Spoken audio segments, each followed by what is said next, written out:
Welcome to the AI Corner. I'm your host, Mike Bailey, here to spotlight the people shaping New Zealand's AI future. In today's episode, we're speaking with Emily Makere Broadmore. Emily is the founder of Heft, a PR and advocacy firm, and the founder of Wellington Writers Studio, home of the award-winning Folly Journal. She's a leading voice on how AI is changing the white-collar work foundation, or space I should say, and the future of creative industries in Aotearoa. Welcome to the pod, Emily. Thanks, Mike. Awesome. So what was your first aha moment? How did you get into AI?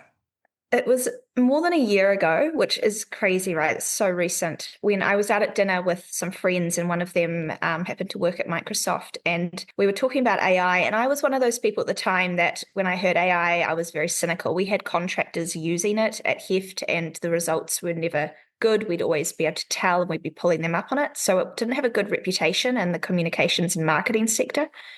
But this friend said, oh no, you should check out Claude. That was the first one I really started investigating. And he said something like, the latest iterations aren't even being released because they're just going to wipe out entire workforces in instance, basically. And that really piqued my curiosity. I'm quite a curious person by nature. So I immediately went home, got a subscription to Claude, which I'd never heard of, and started using it in my personal life and for all of I was using it for my comms and marketing to help me with my Folly Journal publication. And I got my team involved and we started experimenting basically with how we could use it. I then bought a subscription for my team here at my PR company, Heft, and said to them, just get in there and play and use it. And I don't want to ever see anything that looks like it's come from AI, but just off you go. And we didn't really talk about it for about 6 months, other than if I could tell that AI had been used, I'd pull people up. And then suddenly things changed. Like over summer, I felt like there was suddenly a lot of real negativity, especially on LinkedIn and from our sector about AI. And that was the point where I actually started talking to my team and we started talking about what we'd been seeing and how we'd been using AI in our work, and decided there was probably a need to actually start positioning it and talking about it in a different way than what we were seeing publicly at that point.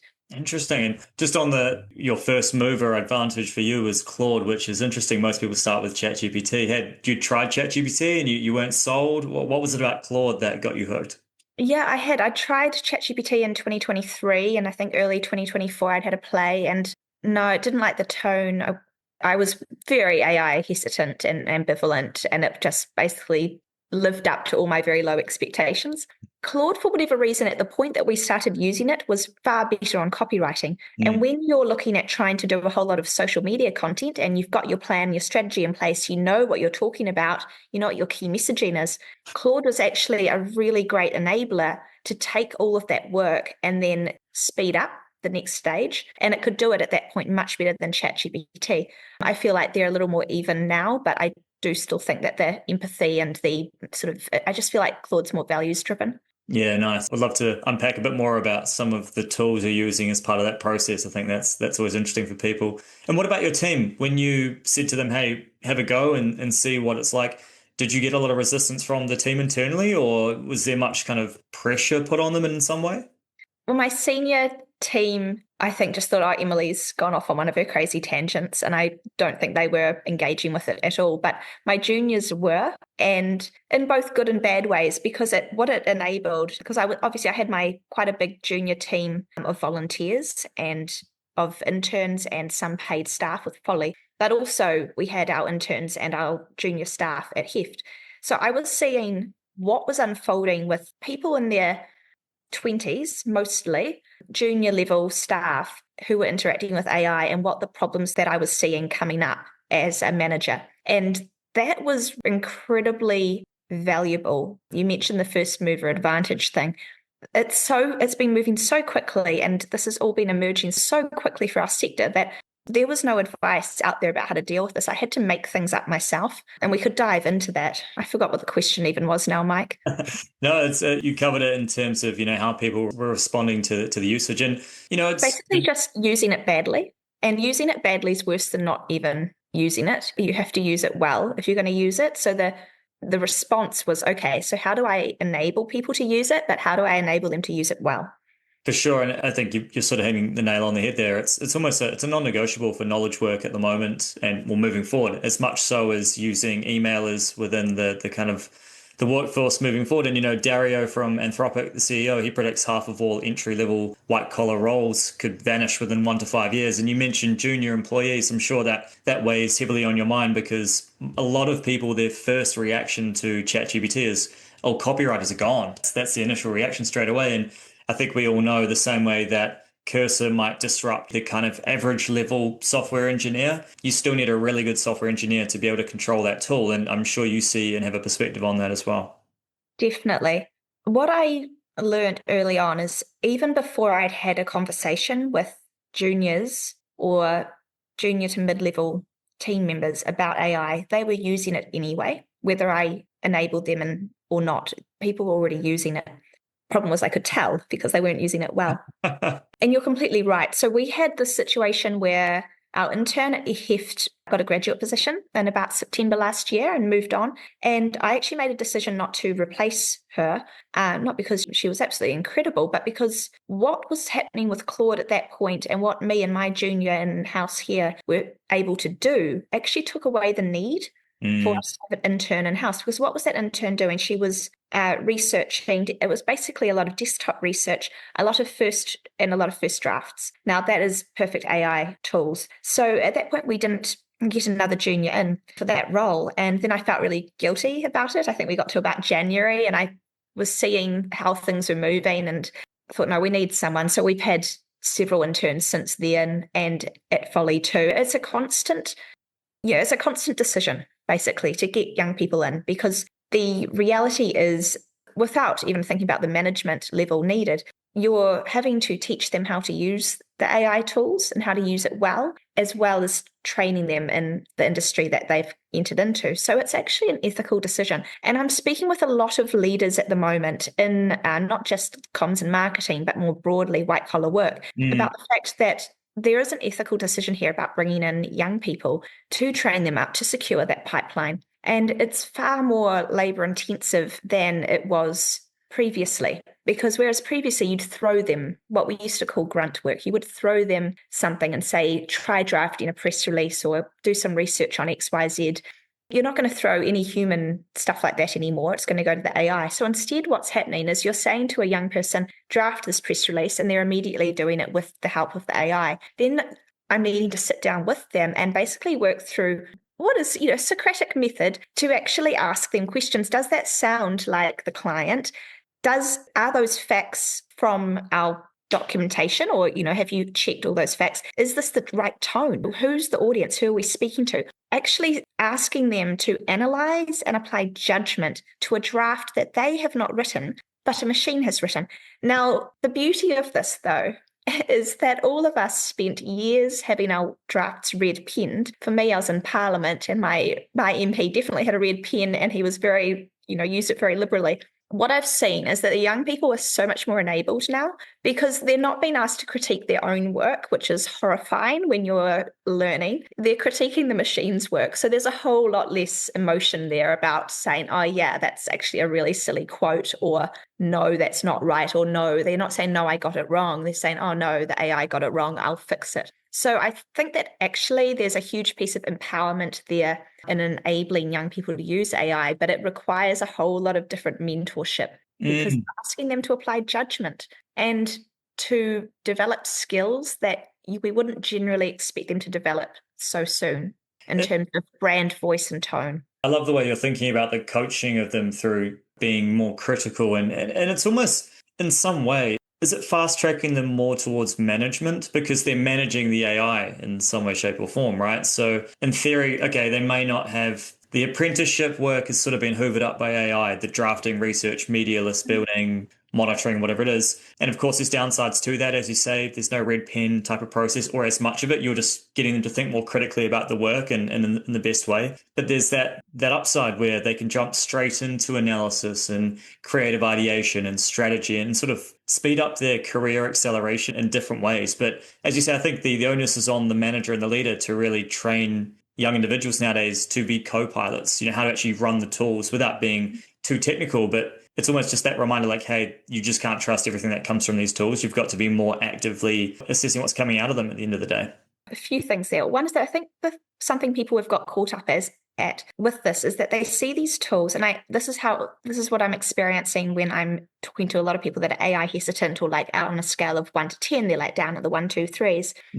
Still viewing the tools like it's Excel or like it's a tech tool that you need training for. And I remember back in the day when we were all sent off to Excel training in Parliament.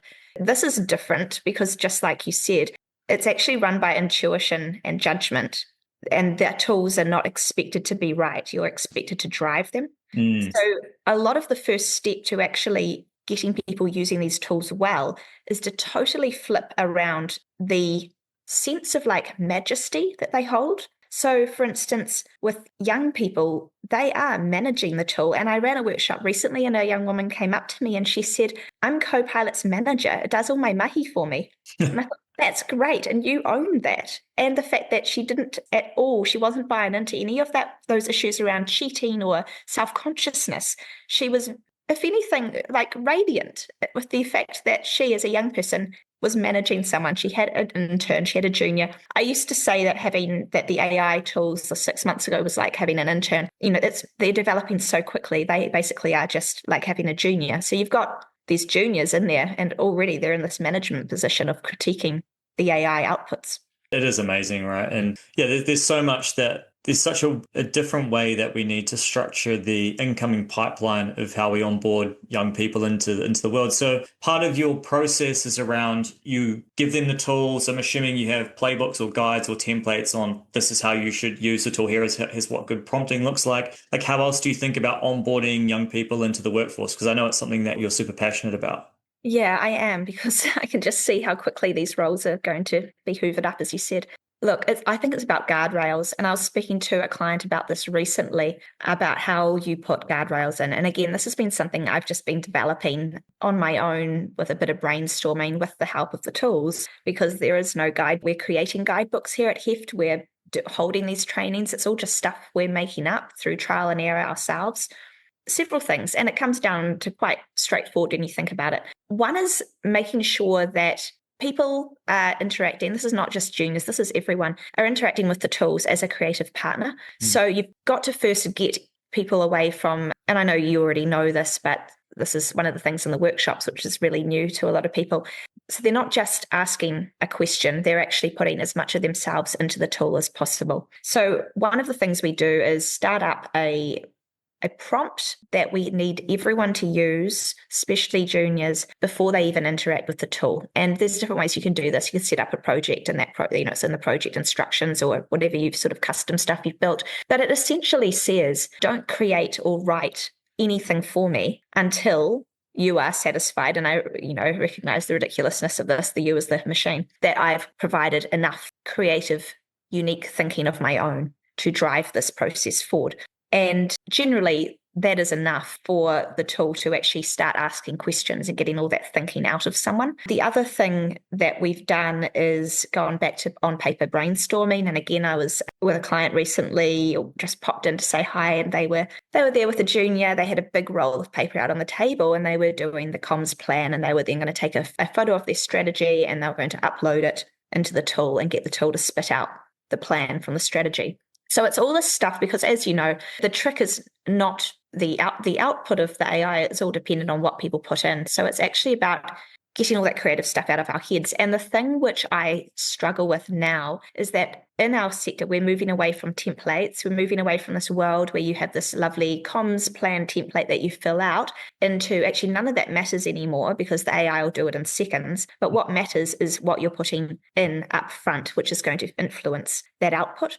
And I started saying about a year ago, when I saw what was going on with AI, I started saying, we are creatives and our job is to be creative. We have to be creative thinkers in this industry. And people would look at me like I'm crazy. And again, I think this goes back to this, you used to have comms and PR over here, and you had marketing and advertising here, and we were very different disciplines. We're coming together because we are actually now in this AI era, creative disciplines. And then I saw that creativity was one of the top skills for 2025. And I thought, yeah, like this is totally where it's heading. We're not in a world where sitting there and quietly typing out a plan of how something's going to happen is valuable anymore. What we actually want are those really great ideas up front.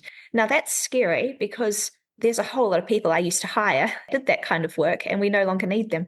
I think to your point of a lot of people will point to themselves and say, I'm not creative as well. And then to one of your earlier points, which I'm a huge fan of with using advanced voice mode with the ChatGPT, is I'm going to explain something to you. I want you to help me figure out the problem or the answer to the problem, I should say, and give me some creative solutions. If you don't like my answers, keep asking me questions. And so to the point where people think I'm not creative, it's like, well, anyone can be creative now because you can literally ask the AI to help you be creative. It'll tease it out of you. And you start to, through the AI plus human collaboration, you start to go down paths and you see opportunities and sort of journeys that you previously couldn't conceive of as just the human. And I feel like that is an aha moment for people. And I use AI for the majority of my day in terms of helping my thinking and speeding up what I do. I still have an aha moment every day with somewhere and go and think, there is no way I could have come up with that, even with a week's worth of focus. And that's helped me come up with a new angle for this opportunity or this problem within minutes. And that is just, it's powerful, right? It's sort of magical.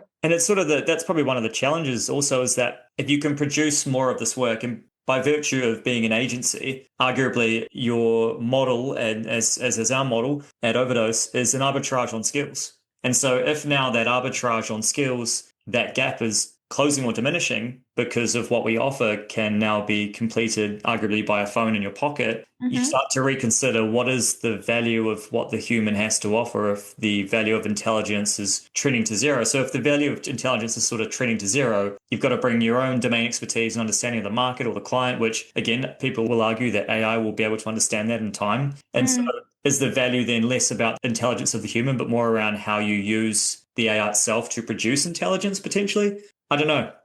I don't know how you think about the value of the agency model moving forward, comms aside, just in general as a business model. Yeah, so the value is in the human touch stuff. So what I have been bringing up a lot in workshops is all our stats from our consultancy this year. And what we've seen is basically through the roof on anything that involves human relationships. That's government relations work, lobbying, don't like using that word, media relations, and crisis comms. Those are the high value human pieces of work that we are almost entirely doing now. And all that other stuff that the machine can do, we do a little bit of it sometimes. Or we help clients with the upfront strategy, and then we help them understand how to implement it in-house with the tools. But yes, that work's going. And I don't think we need to get into the future of the agency model there, but what is going to happen with that agency model is the value is in very skilled senior people, essentially. And the agency model was built on maybe one very skilled senior person and a bunch of juniors churning out work at probably quite a high hourly rate. That's not the model we had here at Heft. We've always used a consultancy model where we have a lot of senior consultants. But that is what the agency model was built on, and that is what is falling over.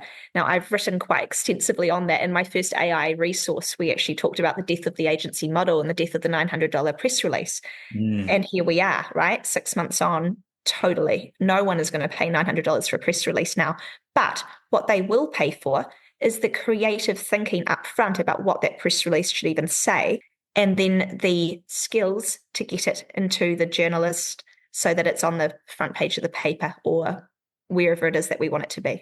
As you say, it's building a new system where AI plugs into the workflow in different ways and shapes and forms. So you mentioned crisis problem solving, and I was involved in one crisis at my days in Fonterra, which was pretty eye-opening as a graduate. But I suppose how much of it is human-led and AI-assisted specifically? Like, what does crisis management look like in the age of AI? I'll tell you my most recent example. As they always do, it was a phone call on a day off when I was about to go and have a swim. So I took the phone call, cogitated on it for a few minutes, and then I opened up ChatGPT and I stood outside the pool talking into ChatGPT saying, basically, just had a call from this person. This is what's happened. This is what I think we need to do. These are the actions we need to take. Can you knock that into a plan? And then I went and had my swim. And when I got back, the plan was there. Amazing, right? And then I was able to come back to the office and hand it over and say, this is what we're doing. Off we go. I mean, that was just magical for me. A year ago, I would have had to actually stop my day and immediately go and spend several hours writing this plan up myself. So what that meant is that the time that we spend doing the work is again, that upfront, okay, how do we manage this crisis? And then the other side of it, which is the media bit, the coaching, the client who's usually quite highly stressed at the time, and managing the different scenarios that might play out. Yeah, it's all that human stuff. Yeah, I was just about to say, you're Yeah. sort of outsourcing as much of the written word to the AI as much as possible, but you become, dare I say it, a bit of a counselor or a coach in those moments of real challenging time for certain people going through the stressful aspects of that situation. Yeah, we're a driver. We know how to navigate them through it, and we can just do it much faster than we could have previously. I'm curious, you mentioned we've talked about junior workers and then sort of going back to an earlier point, we hadn't touched on senior workers. Like, what do senior people in the industry think about AI and the disruption that's taking place to comms and the art of writing? This is so contentious. So we were having so much fun running workshops for the comms community that I'm going a little bit off topic here, but we opened up one of our workshops to the wider writing community because obviously I jump between the creative community with my literary work and the writer's studio here and the commercial world with my public relations business. So I'm seeing both sides. So we thought this is incredible what is happening. So many things here that could help creatives. Let's open these workshops up to them as well. Popped a post up on Instagram and it just went crazy and I ended up having to turn the comments off because it got so nasty. We still ran the workshop. It was really well attended, but it suddenly raised for me the fact that there are a lot of angry people out there. And that's not just at a senior level. And I will come back to like senior level and comms. The problem, what I think what we're going to see, Mike, is a difference in right now people are scared that if they see themselves as writers, that their writing is going to be competing with machine writing. I do think we're going to end up in a situation where machine-assisted writing is seen very much as a professional tool, just like using email rather than sending a letter. It's just what you do because it makes sense professionally. And yes, there are aspects of AI that are helpful in a creative area in writing creatively. And when I say that, I'm talking about manuscript assessments and plot resolution, sort of ideation, creative sort of support stuff, but not the art of writing. I think there is going to be a big divide between when do people use AI for writing? And there's always going to be some people that are going straight to ebook on Amazon or they're writing very commercial, sort of consumer-driven fiction, and AI is going to be incredible for them being able to speed that process up. But for those that are viewing their writing as art, it's just going to make that human art even more special. I don't think there should be a threat there. Now, as to your question around senior consultants, the main thing I've seen, we're using a lot less consultants than we used to. And part of that reason is because not everyone is on board with AI, and yet our clients are using it and they expect us to be using it. I had one instance where we tried out a new consultant, a very senior consultant, on a job, and she spent 3 hours writing up notes from the meeting. Wow. Now, when you think of how much a senior consultant charges per hour, yeah, I mean, I couldn't pass it on to the client. And a year ago, maybe we could have, right? But that's just not on. Yeah. So we basically pulled her off the project because that's just at a level of old-fashioned kind of approach to work, which is no longer acceptable. It's one of these situations, and we spoke about the future of white-collar work. I was having coffee with a senior comms person downtown, and he said to me, well, if people don't want to engage with AI, they've got no business in a white-collar job. And I thought, woo, that's really bold. And we ended up unpacking it. And I agreed with him.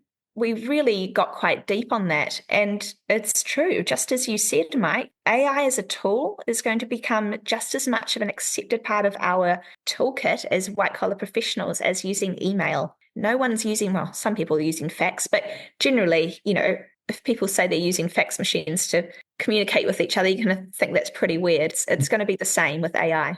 I totally agree. You made so many good points in there. One that I really resonate with is those that love the craft of writing in particular, they will cherish and they will be valued for the human writing. The same way that you want to buy a piece of furniture from IKEA, or you want the handcrafted piece that's come out of, Western Auckland from someone who's spent 50 hours, 150 hours in their garage, chipping away at something like that. That's high value. So there's a premium to pay for the kind of human craft that goes into creation of any artistic expression, and writing will be no different in my eyes. So there's a place for both. And then to your point around those who are spending 3 hours summarizing meetings, to me, that just screams career suicide, if I'm honest. Not to use that term too lightly, but there's just no place for that anymore. And especially if for anyone running a business, at the end of the day, it's kind of all about dollars in and dollars out without making it sound too crude. But at the end of the day, if you're inefficient as a worker and your manager, boss, owner, operator sees that you are taking 3 times as long as someone else and you are supposed to be proficient in your craft, I'm not talking about a newbie, but we're taking two people Mm. who, same experience, all the rest of it, that just won't fly. There's only so much that people will put up with before those companies are going to require people to make the transition over time. And that's and to your point about the clients using AI. Well, if the client's using AI, then I don't understand how you could expect as the deliverer of those services to not be using AI to at least meet their Mm. expectations of proficiency, efficiency, standard, consistency, and all that good stuff as well. I think one area that I've been tossing around in my mind, and we all started off with writing content in ChatGPT with those M dashes and the double hyphens Yeah. and the contrasting statements and all the rest of it. And now people make a very conscious effort to edit those out to give off the illusion that they're not using AI to write their content. And I think that's all very well and good. But I think you almost get to the point of going, we're all doing it. So like, why are we kind of hiding it? And I know, we don't do it for everything. You still put your human touch and you're guiding the AI at the end of the day. But I wonder if there'll be a point where we get to a stage and just say, who cares about the M dash? Let's leave it in there. Or are we always going to sort of feel the need to give off the illusion that this is purely human work in some way, but yet we're all kind of living a lie? About tone, and here's the comms person in me, right? Yep. I don't think the M dashes matter as much as the tone. If it sounds like Mike on the page, who cares how you like to use your punctuation? I actually love dashes myself, although the M dashes are slightly longer than my usual dashes. Yeah, I don't think it's going to matter, and I agree with you. Although not everyone is using it. We're still in that situation where there's like avid AI people who love it like us, and then there's a lot of people that are still very anti. That's a good point. You've got to pull yourself out of the bubble to an extent. You're in an echo chamber, Mike. Yeah, absolutely. And the to your point, I love a hyphen, but I've stopped using hyphens because I know that when people instinctively see a hyphen or an M dash nowadays, their initial thought is AI wrote that, the person doesn't care or whatever their response is. And as I say, I think we'll get to a point where we get over that, or they'll change the models and we won't have M dash as part of the default output for ChatGPT. So who knows? We'll get there. Well, you can just train it to not use them. You can. I mean, you've got to have every custom GPT. I've tried to put it into my custom instructions. It didn't work for me. So it's a frustration, but I think it's something we'll all get over as a society at some point. But I suppose you work with a lot of businesses and organizations to try and shift their mindset around AI. Like, are you seeing that change happen fairly rapidly at the moment? Is it happening as quick as you would imagine? Is it happening faster, perhaps? I think it's starting to speed up. We're getting more people at the workshops that would class themselves as like a 3 than a 1, which is new. Yeah, what we're seeing is chief executives using it and plugging in our strategies in order to churn out the deliverables, and then expecting the rest of their team to be using it like that as well, which is great. The problem is bad AI use, as I said, is worse than no AI use. And if you haven't got people in the organization that understand nuance and voice and tone and audience, then you're still not going to get a great result.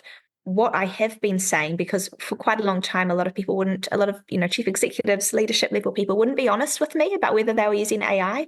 Now they're starting to be honest. And that's really helpful, because what it means is that when I deliver a strategy to them, I'm not going to deliver them a strategy of 2024. I'm going to, which was like a human-led delivery. I'm going to deliver them basically a really dense set of instructions, which they don't need to read it all, and they probably never will. I can present a nice slide deck about the direction to them personally, but the strategy I deliver is going to be written for a machine, so that when them and, often some of our organizations are membership organizations, there's maybe like a team of 4, right? They're quite a small team. So when them and their little team are delivering all of this work, it's got such precise instructions about what to do that there's a lesser chance that the deliverables are going to be ugly. So you're essentially without simplifying it too much, you're writing for them a very, very dense prompt or system instruction that you're giving them the framework, which then they can use to help craft certain strategies themselves. Is that what I'm hearing? Yeah, I mean, if I know they're going to use AI to deliver the strategy, then it's going to completely change the way I deliver the work to them. It has to. Yeah. Yeah, absolutely. I mean, you've got the experience and you know the craft well enough to how to guide these tools at the end of the day. So why not? We spoke about creativity earlier, and there was something I forgot to say that I probably should have added in. I think it's really interesting. I've had a lot of these conversations with Alina Gozina, she's an artist in Aussie who is on the board of Creative Intelligence. Mhm. And to the point where we were talking about before about art and AI, you said, some people say they don't think they have creativity or they're not creative people. Now, she said something beautiful that I think speaks to that. She said to me, we've gone through all these years of people thinking to be creative means that you are a painter or a writer or a photographer or you've got like artistic skills. Mm. And that is all completely upside down because that is being an artist. That's not being creative. Anyone can be creative. So one of the things I've been asked quite a lot is, well, I'm not creative. What can I do? And that's one of the messages that I just try to land with people every time is about you need to change the way you think about creativity because creativity is your ideas and your opinions and especially opinions, right? Because they're yours and they're unique. So it doesn't matter if you're funneling those opinions into an AI tool in order to get the work out. That's creativity. That's a really good reminder. Like, not only is part of the skill of working with AI being the judge of the inputs and outputs, the human also needs to realize that they're accountable and have ownership for those outputs. And so, to the point, we're not giving over accountability or responsibility to the AI. And I remember reading it somewhere. It was called the golden rule. It was like AI might suggest the spark, but only the human decides what burns. And I was like, that's good. That's it. And that to your point of like creative spark, only the human can go, yeah, I'll take some of that and I'll leverage that for whatever process I'm building into. But exactly. Just like I was saying with the juniors, when I'm saying to them, does that sound like something Mike would say? Is that something that this organization would actually want to have their name next to? There is a training there in analyzing and putting judgment in on those opinions. yeah, But I hope that the opinions are coming from the human input up front, not the machine. totally. Yeah, absolutely. And then you start to get into the level of, okay, human in the loop, really important. Like, who's accountable for the outputs of the system? Is it the person who's driving the system or the person who created the system? Gosh, there's a governance nightmare in that waiting to happen. But thank you so much for chatting today, Emily. Would you be up for a quick fire round to finish us off? Sure. Awesome. I think I know the answer to this one, but ChatGPT, Claude, or Gemini? Oh, it changes. It was GPT recently, but I'm back on Claude mostly at the moment. Which model in particular? Oh, the latest one. Do you flip between the models for different use cases? Oh, yeah, I flipped through everything. Awesome. Good on you. Most overhyped AI trend right now? Oh, I stay away from those trends. I mean, the Barbie doll one drove me nuts. I thought that was so silly, but I guess at least it was getting people playing with AI. Yeah, it's a good entry point for sure. One New Zealand company that is quietly doing great AI work that might be flying under the radar. Oh, one of the companies I've been working with, or I had a meeting with recently, was Ubiquity, who I'd never heard of, but they're a Spark company, and they are one of these ones that I was talking about, who once we've done all the upfront strategy and direction work, they can help automate the delivery through AI. Excellent. I'll have to look them up. And what's your number one recommendation? And let's say for people in comms and creative to get started in AI and not just start using ChatGPT or Claude, but like what would you genuinely tell them to do to get going? Tell them to be curious and to have a conversation with it. People find that really funny, especially older people. I say just sit down and have a philosophical discussion with Claude. You'll be amazed. Love that. Awesome. Well, thank you, Emily, for joining us today. And thank you to our listeners. Please subscribe to the channel for weekly episodes and to hear more from the people building New Zealand's AI future. Until next time, thanks for tuning in to the AI Corner.